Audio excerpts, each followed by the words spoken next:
Dia ny mbola ny ampianarina ny ankizy dia tsara ihany ny mampafantatra azy ny mahakasika ny fahadiovana sy ny fidiovana.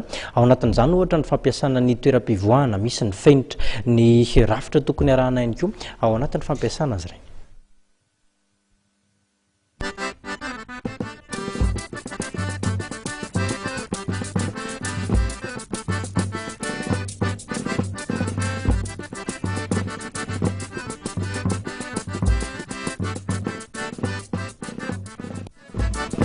Le izy zany amin'le hoe mpianatra no beazina eto dia beazina tsy amin'ny resaka fahaizana sy fahalalana fotsiny fa beazina amin'ny lafiny rehetra izy.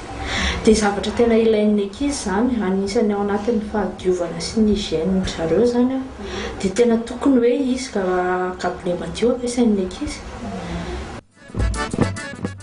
Paraky amin'ny fiangonana moa tena sehatra fanavoan'ny fisainan'ny olona. Ny tanjonay zany dia voalohany indrindra hoe ny ankizy aloha ny amin'ny sekoly zany dia efa mahazo zavatra tsara ty zany amin'ny fanentanany amin'ny fahadiovana dia izy ihany mizara zanainy amin'ny namany. Dia eo koa ny mpianakaviana be da be ato dia ireny koa dia tombontsoa lehibe mihitsy hoe mora voarainy kokoa zany ny zavatra ty am-piangonana. Tsy fantany hoe ao fahatsarana koa fahadiovana eo amin'ny kristianina dia maneho fahatsarana zany.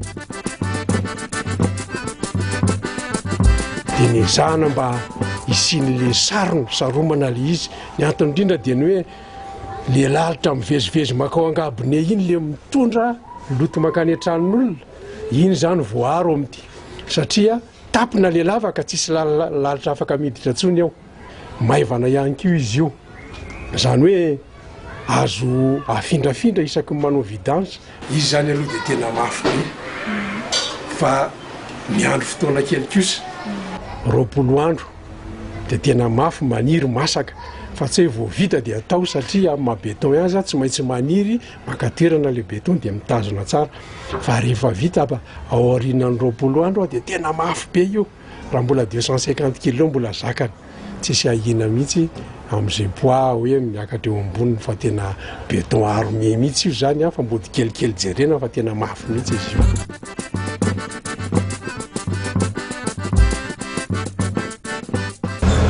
Moa efa nahita vita koa zay zany dia tena hitanay fa mitombona le izy mora sasana mateza indrindra izy le rehefa feno dia mora soro ny zavatra io.